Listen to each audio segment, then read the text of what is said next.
Hola, bienvenidos a la temporada número 4 de ICAMED de Atención Primaria, nuestro curso de excelencia en atención cardiometabólica para médicos de atención primaria.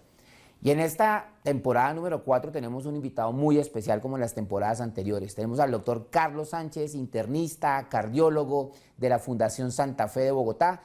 Carlos, bienvenido. Muchas gracias, Gilberto, y muy contento de estar acá con ustedes en esta invitación para hablar de dislipidemia. Claro que sí, en esta temporada 4 vamos a hablar de dislipidemia e hipertensión arterial. Así que quisiera empezar por preguntarte, 2022, todavía seguimos hablando del colesterol LDL como el componente más importante en el tratamiento lipídico. Cuéntanos un poquito de esa relación que existe entre colesterol LDL y enfermedad aterosclerótica. Bueno, Gilberto, esa es una muy buena pregunta. Son muchos los factores de riesgo que intervienen en la génesis de la aterosclerosis, pero si miramos desde el punto de vista lipídico, el colesterol LDL no solo es fundamental desde el punto de vista fisiopatológico, como un componente importante de la placa, sino que además muchos estudios epidemiológicos han demostrado su rol como factor causal de la aterosclerosis y los eventos cardiovasculares. Hay una medida en epidemiología muy interesante sobre esto, Gilberto, que es el riesgo poblacional atribuible, y es qué tanto yo impactaría en la prevalencia de una enfermedad controlando un factor de riesgo.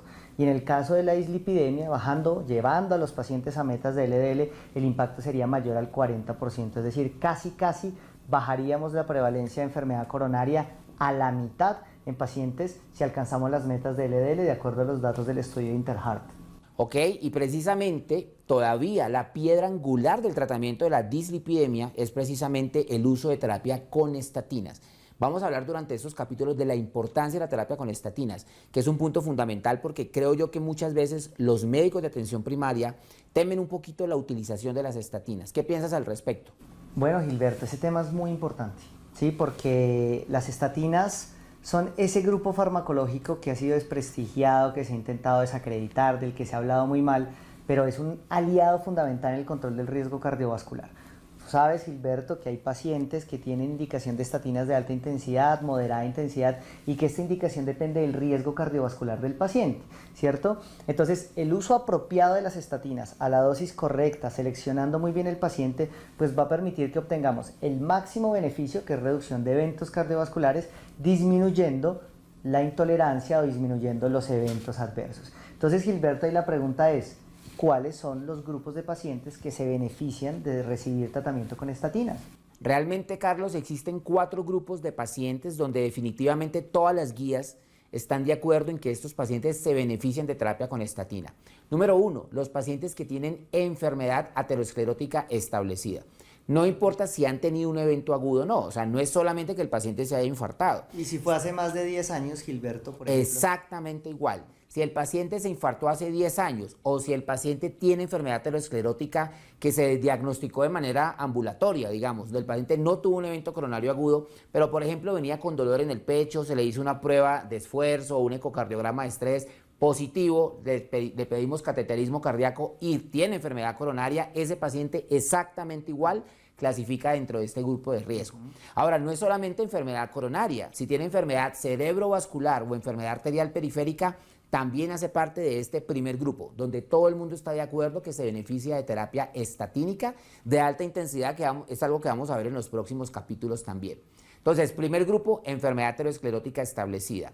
Segundo grupo, los pacientes que tienen sospecha de hipercolesterolemia familiar, especialmente aquellos que tienen colesterol LDL por encima de 190 miligramos por decilitro. Cualquier paciente con más de 190. Cualquier paciente que tenga más de 190 miligramos por decilitro requiere terapia con estatinas. El grupo número 3 es aquel grupo de pacientes con diabetes tipo 2. Y si vamos a ser específicos, son los diabéticos tipo 2 que además tienen entre 40 y 75 años de edad y que tengan además colesterol LDL por encima de 70 miligramos por decilitro.